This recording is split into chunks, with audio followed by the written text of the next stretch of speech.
Hello दोस्तों। कहते हैं ना, वक्त हर घाव को भर देता है एक मरहम बनकर। लेकिन कुछ जख्म ऐसे होते हैं जिनके ऊपर चाहे जितने सालों की परत चढ़ जाए, एक चेहरा, एक लम्हा, एक मुलाकात उन्हें फिर से ताजा कर देती है। कुछ रिश्ते चाहे कितनी दूर चले जाएं, चाहे कितने साथ बीत जाएं, दिल के किसी कोने में जिंदा रहते हैं। और जब अचानक सामने आ जाते हैं तो मन सिर्फ एक सवाल पूछता है, क्या सच में यह वही है? दोस्तों, कहानी बहुत ही इंटरेस्टिंग होने वाली है, तो कृपया कहानी को आखिर तक जरूर देखें। दोस्तों, सुबह की धूप लखनऊ शहर की सड़कों पर बिखरी हुई थी। नेहा हाथ में अपनी शिकायत की फाइल लिए एसपी ऑफिस के बाहर लकड़ी की बेंच पर बैठी थी। उसकी आंखों में थकान थी, लेकिन चेहरे पर वह मजबूती थी जो सालों के संघर्ष से आती है। वह जानती थी कि यह शिकायत करना आसान नहीं होगा, लेकिन अगर आज उसने आवाज नहीं उठाई तो शायद आगे भी कोई उसकी मदद नहीं करेगा। काफी देर इंतजार के बाद रिसेप्शन पर बैठे कर्मचारियों ने उसका नाम पुकारा। नेहा जी, आपका नंबर आ गया है, आप अंदर जा सकती हैं। नेहा उठी, हाथ में फाइल को थोड़ा कसकर पकड़ लेती है, जैसे हिम्मत समेट रही हो। कुछ कदम आगे बढ़कर वह बड़े दरवाजे के सामने खड़ी होती है, जिस पर साफ साफ लिखा था, कार्यालय पुलिस अधीक्षक। वह गहरी सांस लेकर धीरे से दरवाजा खोलती है, लेकिन जैसे ही अंदर जाती है और सामने बैठे एसपी साहब को देखती है, उसके कदम अचानक रुक जाते हैं। समय जैसे थम गया हो। कमरे में सन्नाटा भर जाता है। सामने की कुर्सी पर बैठा शख्स भी उसे देखकर ठिठक जाता है। हाथ में पकड़ी कलम हवा में रुक जाती है।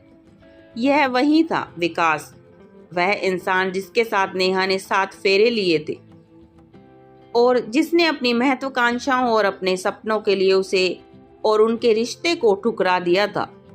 5 साल बाद इस तरह आमने सामने दोनों की आंखों में एक पल में पुराने दिनों की परछाइयां तैरने लगती हैं।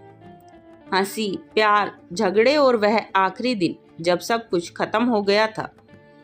नेहा के होठ सूख गए, लेकिन उसने अपने आप को संभाला। वह बिना कुछ कहे धीरे से सामने रखी कुर्सी पर बैठ गई। विकास ने गला साफ किया और धीमे से स्वर से पूछा, जी कहिए, आपको क्या समस्या है? उसकी आवाज सुनकर नेहा के भीतर का सारा अतीत जैसे जाग उठा। लेकिन उसने खुद को याद दिलाया, वह यहाँ अपने अधिकार के लिए आई है, ना कि पुराने घाव कुरेदने के लिए। उसने फाइल आगे बढ़ा दी थी और कहा, यह मेरी शिकायत, उम्मीद है इस पर कार्रवाई होगी। विकास ने फाइल खोली। पन्नों पर लिखी हर बात पढ़ते पढ़ते उसके चेहरे का रंग बदलने लगा। उसे एहसास हुआ कि नेहा इन मुश्किलों से गुजर रही है और कहीं न कहीं उसकी वजह वही था। लगभग 12 साल पहले की बात है। मथुरा के एक छोटे से कस्बे में विकास नाम का लड़का रहता था।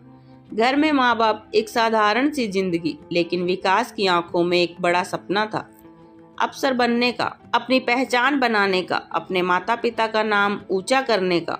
पढ़ाई में अच्छा था। ग्रेजुएशन के बाद उसने ठान लिया कि अब सिविल सर्विसेज की तैयारी करेगा। दिन रात किताबों में डूबा रहता, लेकिन उसके माँ बाप चाहते थे कि बेटे की शादी उनके सामने ही हो जाए। माँ बाप की आंखों में डर और मोहब्बत देखकर विकास पिघल गया और उसने हामी भर दी। कुछ ही दिनों में रिश्ते की तलाश शुरू हुई और एक रिश्ता आया नेहा का।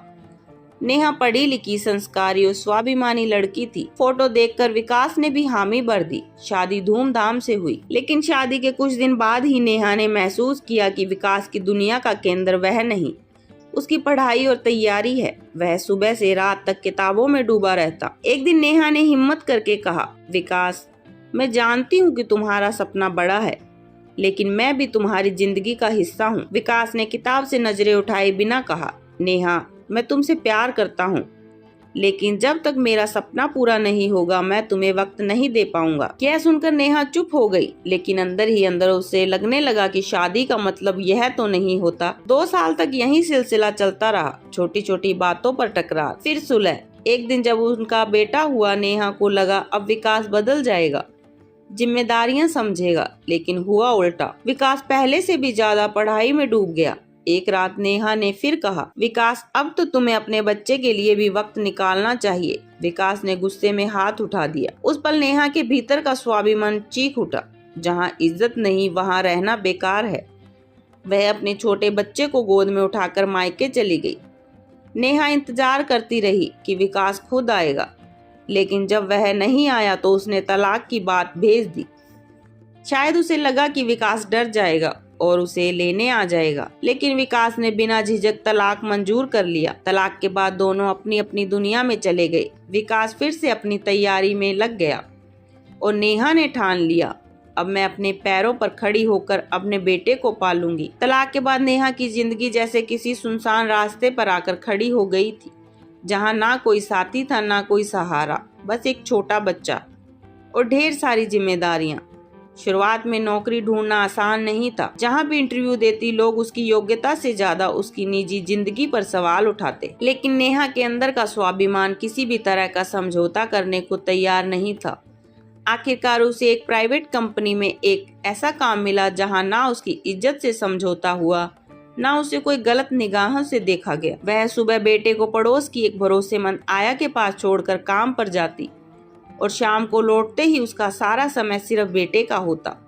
धीरे धीरे उसने अपने पैरों पर खड़े होने की शुरुआत कर दी थी। 1 साल ऐसे ही बीत गया। फिर उसे लगा किराए पर रहना भी किसी दिन मुसीबत बन सकता है। उसने सोचा क्यों ना अपना घर ले लिया जाए। लोन लिया और एक छोटा सा घर खरीद लिया। किस्तें चुकाना आसान नहीं था, लेकिन अपने घर की छत के नीचे खड़े होने का सुकून हर मेहनत को हल्का कर देता था। धीरे धीरे 5 साल बीत गए। नेहा का बेटा स्कूल जाने लगा। वह पूरी तरह से स्थिर हो गई थी। अब उसकी जिंदगी में ना किसी की दखल थी, ना किसी के आगे जवाब देने की मजबूरी। उधर विकास पढ़ाई और असफलताओं के कई सालों तक आखिरकार अपने सिविल सर्विस की परीक्षा पास कर ले, ट्रेनिंग पूरी की और एसपी बनकर अपनी पोस्टिंग पर आ गया। एसपी ऑफिस में शिकायत की फाइल पढ़ते पढ़ते विकास के चेहरे पर कई बार पछतावे की छाया भी आ रही थी।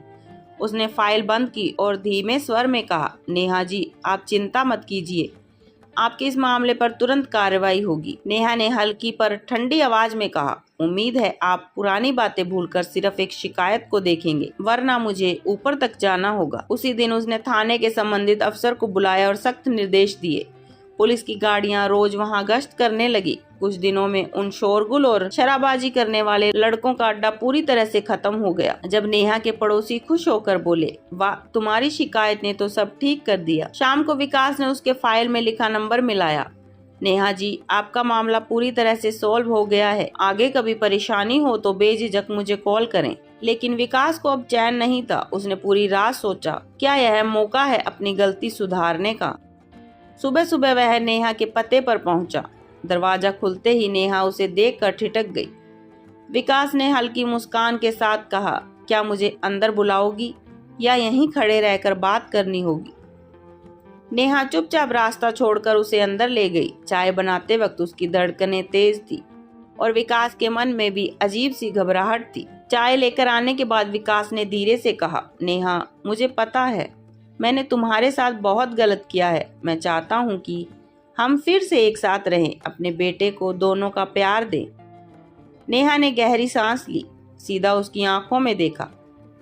विकास, अब मैं पूरी तरह से आत्मनिर्भर हूँ, मुझे किसी सहारे की जरूरत नहीं, और जो जख्म तुमने दिए हैं उनका निशान आज भी है। विकास ने हाथ जोड़कर कहा, मैं कसम खाता हूँ, अगर तुमने मुझे एक मौका दिया तो जिंदगी भर तुम्हें शिकायत का मौका नहीं दूंगा। नेहा चुप हो गई। कमरे में सन्नाटा फैल गया। कुछ देर बाद उसने अपने बेटे की ओर देखा, जो चुपचाप अपनी खिलौने से खेल रहा था, और फिर धीमी आवाज में बोली, अगर हम दोनों कोशिश करें तो शायद यह रिश्ता फिर से जी उठे। उस दिन से उनकी जिंदगी में नया अध्याय शुरू हुआ। शादी फिर से हुई। नेहा ने नौकरी छोड़ दी और अपने बेटे के साथ विकास के घर आ गई। विकास ने इस बार सच में अपने वादे निभाए। पत्नी की इज्जत, बच्चे की खुशियां और घर में प्यार का माहौल, सब कुछ लौट आया।